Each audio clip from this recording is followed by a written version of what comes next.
নামাজ যে পড়বেন না, মুসলমান দাবি করার তার কোনো হক নাই।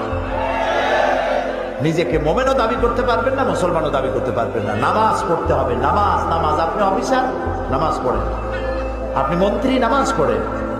আপনি এমপি, নামাজ পড়ুন। চেয়ারম্যান, নামাজ পড়ুন। ছাত্র, শিক্ষক, মেয়ে লোক, পুরুষ লোক, মুসলমান, নামাজ নামাজ। হতে পারে সরকারি কাজে ঘন্টার পর ঘন্টা ডিউটি পালন করছেন, নামাজ পড়তে পারেন না।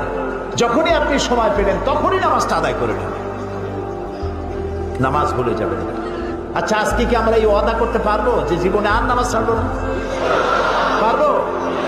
যারা পারবেন কেবলমাত্র তারাই দুটি হাত উঁচু করুন, বলেন ইয়া আল্লাহ, তোমার পবিত্র নামে শপথ করি, কসম করি, ওয়াদা করি, যতদিন পর্যন্ত মালাকুল মউত আমার মাথার কাছে না আসতেছে ততদিন পর্যন্ত ফরজ নামাজ, ফরজ রোজা আর ছেড়ে দেব না, আর ছেড়ে দেব না, আর ছেড়ে দেব না।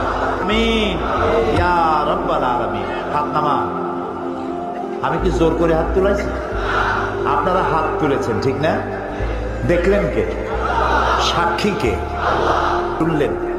জীবনের অতীতের ভুল তাদের মাফ করে দাও, এবং ভবিষ্যতে এক ওয়াক্ত নামাজ যেন কেউ ছেড়ে না দেয়। সবাইকে নামাজ আদায় করার তৌফিক দান করো।